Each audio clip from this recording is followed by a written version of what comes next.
भारतीय पौराणिक ग्रंथों में ऐसी कहानियां हैं जो हमें गहराई से सोचने और अपने कर्मों के प्रभाव को समझने के लिए प्रेरित करती हैं। रामायण के प्रमुख पात्र कुंभकर्ण और विभीषण तथा रावण की कथा इसी श्रेणी में आती है। उनके पूर्व जन्म की कथा यह बताती है कि कैसे उनके कर्मों ने उनके अगले जन्म को प्रभावित किया। इस कथा का वर्णन मुख्यतः वाल्मीकि रामायण, विष्णु पुराण और अन्य पुराणों में मिलता है। यह कहानी हमें देवताओं, ऋषियों और उनके शाप एवं वरदान के गूढ़ रहस्यों को उजागर करती है। आइए विस्तार से जानते हैं उनकी पूर्व जन्म की कथा।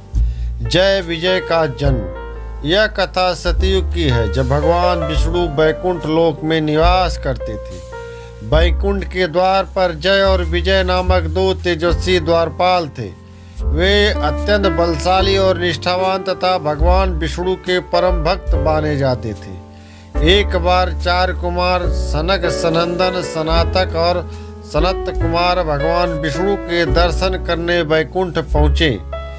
इन चारों ऋषियों का स्वरूप बालक जैसा था, लेकिन उनके अंदर अनंत ज्ञान का भंडार था।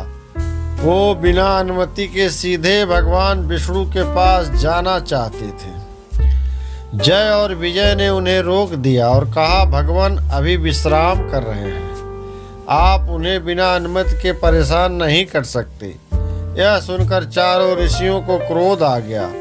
उन्होंने इसे अहंकार का प्रतीक समझा और जय विजय को श्राप दिया कि तुम्हारा घमंड तुम्हें धरती पर ले जाएगा। तुम 3 जन्मों तक राक्षस बनोगे और भगवान विष्णु ही तुम्हारा वध करेंगे। जय विजय ने यह श्राप सुना तो वो घबरा गए और ऋषियों से क्षमा मांगी। भगवान विष्णु भी उस समय वहां प्रकट हुए। उन्होंने ऋषियों का सम्मान किया और जय विजय को सांत्वना दी। भगवान विष्णु ने ऋषियों से कहा, यह शाप मेरे भक्तों के लिए एक परीक्षा और उनके कर्मों का परिणाम है, परंतु मैं उन्हें आशीर्वाद देता हूँ कि वे 3 जन्मों तक राक्षस तो बनेंगे, लेकिन हर बार मेरे द्वारा ही मुक्त होंगे। जय और विजय ने भगवान विष्णु से प्रार्थना की कि उन्हें जल्द से जल्द अपने लोक में वापस लाने का उपाय बताएं। इस पर भगवान विष्णु ने कहा, उन्हें चुनने का अधिकार दिया जाएगा। पहला, 7 जन्म तक अच्छे भक्त बनकर पृथ्वी पर रहना। दूसरा, 3 जन्म भगवान के शत्रु बनकर शीघ्र बैकुंठ को लौट आना। जय और विजय ने दूसरा विकल्प चुना ताकि वो जल्दी भगवान के पास लौट सकें। जय विजय का पहला जन्म हिरण्याक्ष और हिरण्यकश्यप। पहले जन्म में जय और विजय ने हिरण्याक्ष और हिरण्यकश्यप के रूप में जन्म लिया। हिरण्याक्ष को भगवान विष्णु ने 12 अवतार में वध किया, जबकि हिरण्यकश्यप को भगवान विष्णु ने नरसिंह अवतार में मारा। दूसरा जन्म रावण और कुंभकर्ण के रूप में। दूसरे जन्म में जय और विजय त्रेता युग में रावण और कुंभकर्ण के रूप में जन्मे। रावण और कुंभकर्ण दोनों ही महर्षि विश्रवा और राक्षसी कैकेयी के पुत्र थे। रावण का स्वरूप और चरित्र। रावण महाज्ञानी, शक्तिशाली, अद्वितीय योद्धा था। उसने कठोर तपस्या करके भगवान ब्रह्मा से अमरता का वरदान मांगा।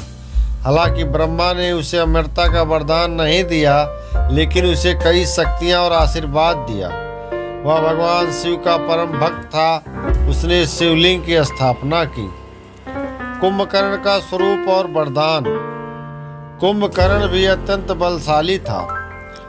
कुंभकर्ण ने भी ब्रह्मा से तपस्या के दौरान वरदान मांगा, लेकिन देवताओं ने कुंभकर्ण के भय से उसकी बुद्धि भ्रमित कर दी, जिससे उसने ब्रह्मा से अनजाने में 6 महीने तक सोने और 1 दिन जागने का वरदान मांगा। विभीषण का स्वरूप और धर्म। विभीषण रावण और कुंभकर्ण के विपरीत धर्मपरायण और भगवान विष्णु के भक्त थे। उन्होंने भगवान राम का साथ दिया और रावण के अन्याय के खिलाफ खड़े हुए। रावण और कुंभकर्ण का अंत। त्रेता युग में भगवान विष्णु ने राम के रूप में अवतार लिया और रावण का वध किया। कुंभकर्ण भी भगवान राम के हाथों मारा गया। विभीषण को उनकी धर्मपरायणता और निष्ठा के लिए लंका का राजा बनाया गया। जय विजय का तीसरा जन्म शिशुपाल और दंतवक्र। तीसरे जन्म में जय और विजय ने शिशुपाल और दंतवक्र के रूप में जन्म लिया। इस बार भगवान विष्णु ने श्री कृष्ण के रूप में अवतार लेकर उसका वध किया। कथा का संदेश। इस कथा में हमें यह समझने को मिलता है कि कर्म और शाप का प्रभाव अटल होता है।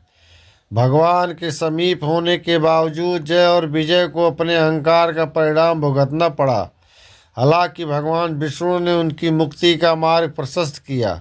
यह कहानी यह भी सिखाती है कि चाहे परिस्थितियां कितनी कठिन क्यों न हो, धर्म का पालन और भगवान की भक्ति हमें सही मार्ग दिखाती है। रावण और कुंभकर्ण के विपरीत विभीषण का धर्मपरायणता के मार्ग पर चलना उनके जीवन को भविष्य और उज्जवल बनाता है। जय और विजय के 3 जन्मों की यह गाथा न केवल पौराणिक महत्व रखती है बल्कि मानव जीवन के लिए गहरे संदेश भी देती है। यह कथा हमें अपने अहंकार पर नियंत्रण रखने और अपने कर्मों का मूल्यांकन करने और